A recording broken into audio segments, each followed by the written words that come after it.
Fala galera, beleza? Tranquilidade? Estamos nós aí para mais uma aula, iniciando mais uma apostila, que é a apostila 4, certo? Sociologia, e nós vamos para a primeira aula dessa apostila, que é o negro na formação social do Brasil, certo? Tal tema, né, é um tema extremamente importante, um tema extremamente polêmico, né? Uma vez que a gente sabe que dentro da sociedade brasileira existe o costume de não tocar em certas feridas, né? Manter as feridas intocadas, né? Para que não se abra e a caixa de Pandora, né? Saia todos ali os males, né? Mas é extremamente importante que a gente venha a abordar esses assuntos, né, explorar os pontos que, de certa forma, vão explicar o porquê que ainda, né, a posição do negro no Brasil é uma posição extremamente delicada, extremamente difícil, né, complexa, como nós vemos até os dias atuais. Então, quando trabalhamos com tal temática, né, é indispensável que a gente, né, inicie essa discussão trabalhando com a escravização. Então, a escravização foi uma prática, né, o escravismo foi uma prática amplamente disseminada na história da humanidade. Só que uma coisa interessante, né, para nós aqui da América, que a escravidão, dentro dessa história da humanidade, nem sempre o elemento escravizado foi vinculado, relacionado com a cor de uma pele. Então, vou tentar ser mais claro.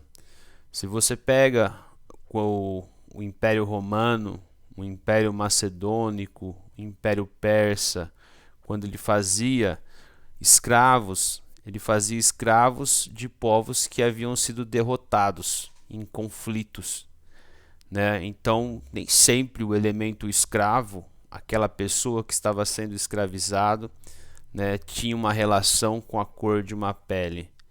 No caso da história da América, na história do Brasil, dos Estados Unidos, dos países americanos, né, houve a construção social de uma imagem que era vincular, né, um elemento humano, o negro, o mulato, à escravidão, certo? Então, quando nós aqui da América pensamos em escravidão, em pessoas que foram objetos de escravidão, nós quase sempre nos lembramos dos negros, certo? Então, né, negros que foram, né, trazidos da África dentro dessas situações de guerra entre tribos, ou seja, né, nós devemos também atribuir parte dessa culpa a grupos, né, étnicos, né, grupos sociais africanos que em conflitos com outros grupos faziam os derrotados de escravos e os vendiam como mercadorias para os europeus que traziam os escravos aqui para a América ou pequena parte para a Europa, certo? Então, insisto nisso, né, que na América há uma associação muito forte da figura do negro com a escravidão e tudo que ela representou, né, para a humanidade, né, para essas pessoas. Então, outro ponto importante, né, a que podemos aqui chamar a atenção é a legitimação da escravidão. Então, o negro trazido para a América, ele foi trazido, né, como uma peça, inserido, separado da sua família, né? Mães tiveram seus filhos separados, vendidos, trocados, alugados e, né, essa prática chegou ao absurdo de ser justificada, né, utilizando um livro sagrado como a Bíblia. Então, recentemente eu trabalhei, né, com uma sala daqui de Monte Alto, o filme 12 anos de escravidão, em que um senhor de escravos, ele rezava uma espécie de culto e ele, né, declamava certos versículos em que, né, aquele texto justificava a escravidão e, né, fazia com que a população que escutava aquele culto, né, ficasse resignada, conformada com as injustiças. E essa justificativa, ela quase sempre se deu utilizando as passagens de Noé, em que ele amaldiçoa um dos seus filhos. E os filhos de Noé, eles vão dar origem aos povos dos continentes europeu, asiático e africano. E aquele, né, amaldiçoado deu origem aos povos africanos.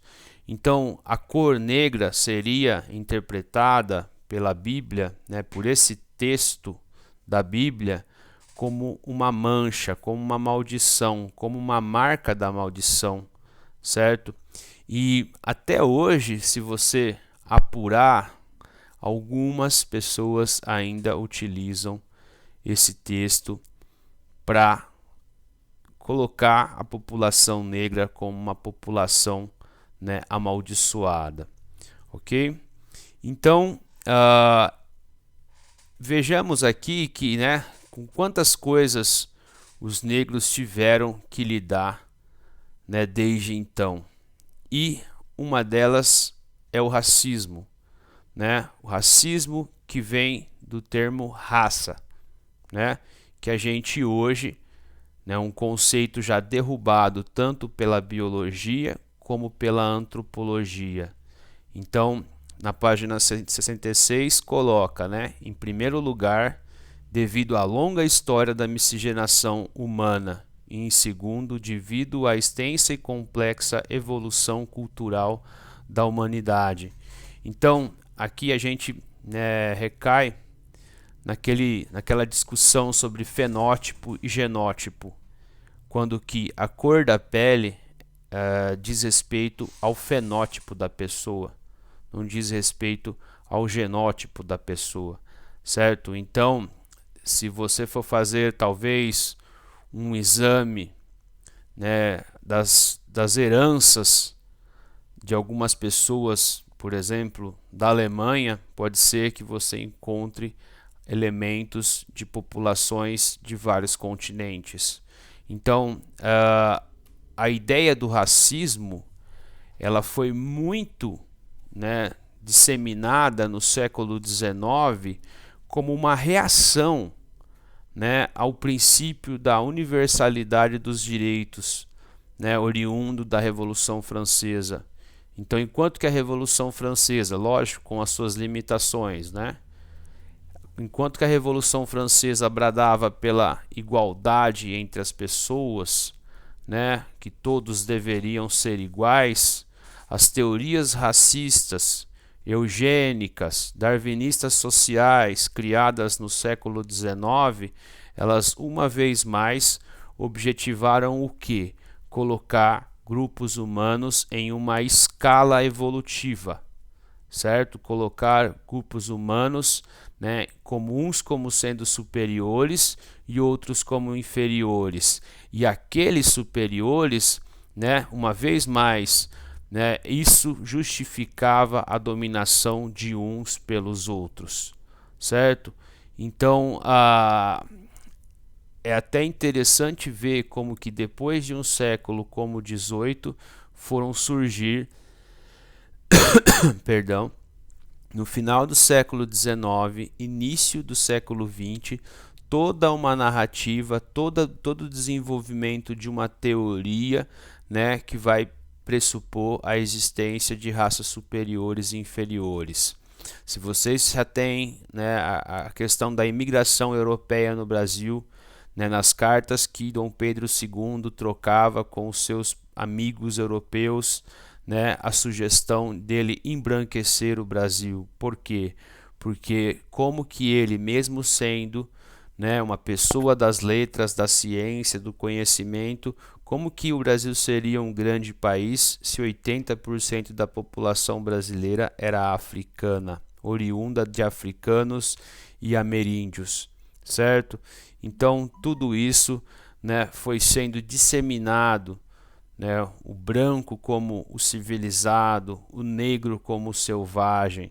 Então, esse discurso, se você prospectar, ele vai estar presente até os dias de hoje, ok? Então, e uma coisa interessante que nós podemos também chamar aqui, né? Então, existe a ideia da diáspora africana, né? Da saída, né, forçada, da imigração forçada desses africanos, né? E uma coisa interessante que esse fenômeno gera, né? Enquanto na África nós temos tanta disputa étnica, histórica e até hoje no presente, o fato dos africanos terem sido removidos, né, da África para a América, os amontoando-os para trabalho no campo, né? Então, um vendo o outro, por mais que um fosse de uma etnia, né, diferente da do outro, né, gera um sentimento comum, né, de africanidade.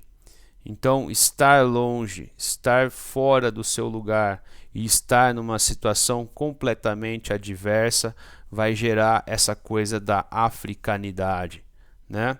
Então, que está presente na página 166. Então, vejamos aí um pouco disso nesse excerto que eu separei aqui. Assim, existe um relativo consenso entre os especialistas em considerar que uma consciência de africanidade se originou pela primeira vez fora da África e se traduziu em uma expressão que viria a se tornar uma de suas mais importantes bandeiras, o panafricanismo, todos os africanos. Associado a esse contexto mais amplo, emergiu também o conceito de negritude. A negritude, então, seria, né, uma reação à assimilação política e cultural das antigas metrópoles, né, e das novas nações que estariam surgindo. Então, a negritude, como valorização dos traços culturais, né, dos costumes dos negros, e não uma negação, né, um descarte, como sendo tudo que viesse, né, dos negros e dos indígenas seriam coisas inferiores, né? Então seria uma valorização da identidade e dos traços culturais dos povos africanos.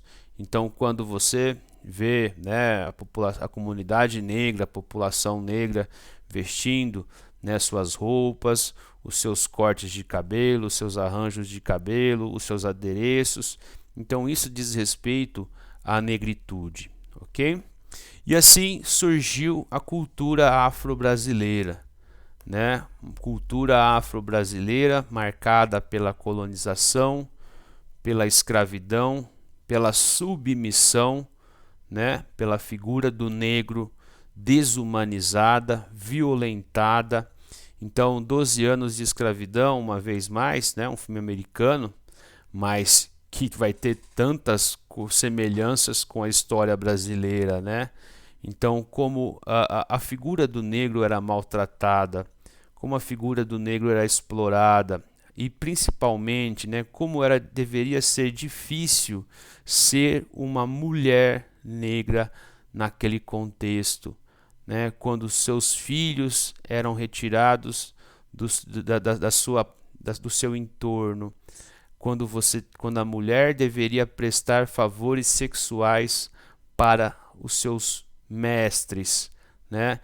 Quando ela precisava trabalhar dias, horas ali a fio. Então é algo que chega a trazer revolta, né? Pelo menos para aqueles que têm, né, sensibilidade, ok? Então, como era entendido como uma peça, como não se via naquela pessoa, né, um ser humano, não via nela direitos humanos, direito a ser feliz, direito a ter liberdade. uma coisa tão preciosa para todos nós, né? Separei mais um excerto aqui na página 168. Para se articular o significado da constituição de uma cultura afro-brasileira, não podemos perder de vista que a presença africana ocorreu originariamente no contexto de um regime escravista e dessa forma a expressão cultura afro-brasileira pode oferecer dificuldades se não atentarmos para o fato de que nela estão presentes duas dimensões fundamentais: as tradições africanas herdadas e a condição de escravização que recaiu sobre tais tradições. Então, lógico que nós conseguimos perceber traços, né, da cultura africana na nossa cultura nacional, né? Assim como podemos perceber alguns traços dos elementos indígenas, ameríndios, né? Entretanto, né, é flagrante a preponderância do elemento branco europeu. Então, seja na religião, seja, né, na questão das leis, seja na questão jurídica em geral, né? Então, prevaleceu o elemento branco. Então, o que restou, né, de traços culturais, né, africanos ou ameríndios se dá no idioma, na culinária, nos costumes, em algumas manifestações religiosas, principalmente na Bahia, nas danças, nas músicas, no esporte, dentre outros, né? Então, até aqui falamos muito dessa questão, né, das dificuldades, da dureza, do sofrimento, né? Mas o que nós não podemos, né, esquecer aqui também é que sempre o elemento negro resistiu, né? Reagiu à escravidão, à violência, à dominação e à aculturação, né? Então, fugas, né? Lutas, guerras, né? E principalmente a figura dos quilombos. Então, o quilombo seria aquele lugar, aquele esconderijo em meio, né, a lugares fechados de mata, lugares de difícil acesso, em que escravos fugidos montavam comunidades, não é?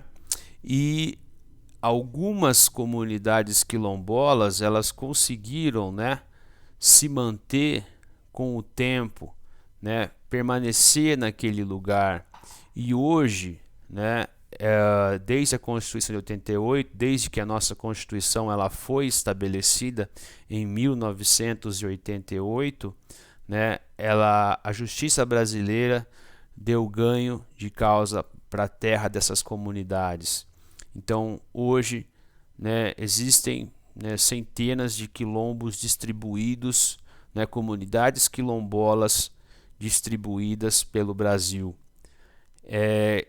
que têm ali o seu direito de permanecer na terra garantido constitucionalmente, certo? Então aqui no excerto coloca: as comunidades quilombolas são grupos étnicos, predominantemente constituídos pela população negra rural ou urbana, que autodefinem a partir das relações com a terra, com o parentesco, com o território, com a ancestralidade, as tradições e práticas culturais próprias. Estima-se que em todo o país estão mais de 3.000 comunidades quilombolas. Eu mesmo fiz um trabalho de campo em 2010 em duas comunidades quilombolas de Ubatuba, uma chamada de Caçandoca e outra a comunidade da Fazenda, que eles falavam. Tinha outro nome, mas chamava-se da Fazenda da Caixa, porque a Caixa Econômica acho que reivindicava a posse da terra, mas a justiça deu para aquela comunidade. Então, vivendo ali, né, de forma comunitária, de forma muito próxima, então isso representando uma espécie de compensação, certo? Compensação por tudo que foi vivido pelos ancestrais dessas pessoas, né? Então, algumas pessoas não entendem, né? Porque existem cotas, porque existem maneiras de inserir, né, socialmente né, comunidades negras e indígenas, ou comunidades pretas, né, se o IBGE utiliza esse termo. Então, eu gostaria que vocês entendessem que existe toda uma regulamentação internacional em que o Brasil assinou, que a escravidão é um crime que não prescreve, é um crime imprescritível, certo? Que estados que o Brasil praticou, que Portugal praticou, que a Inglaterra praticou. Então, né, esse crime ele não deixa de existir. Então, você tem que ter em consideração que sobre essas pessoas, né, sobre pretos, mulatos, né, indígenas, recai sobre eles todo um legado histórico, toda uma marca da escravidão, as dificuldades. Então, vocês estudam isso em história. Quando a população negra ela é liberta definitivamente, né, ela não ganha mais nada. Ela simplesmente é posta em liberdade. Mas eu gostaria que vocês fizessem um exercício de reflexão. Imagine se uma pessoa era escrava, vivia numa fazenda e a partir daquele momento ele era livre. Ele iria para onde? Certo? Ele teria uma casa? Não, porque não houve nenhuma política pública que pensasse o day after, o dia seguinte, certo?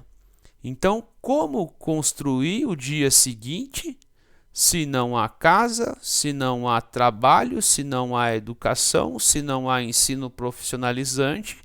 Então, isso que vocês, né, veem aí, às vezes mais elementos negros envolvidos com o crime, às vezes mais elementos pretos, né, envolvidos em moradia de favela, nada mais é do que uma herança daquele final de século XIX. Então, em vista de um país em que a educação não consegue prosperar como o nosso, como a educação não emancipa como o nosso, certo? Então, cotas representam uma forma de inserir uma pequena parcela dessas comunidades, né, em universidades e, por sua vez, ascendendo socialmente a partir de uma formação acadêmica, certo?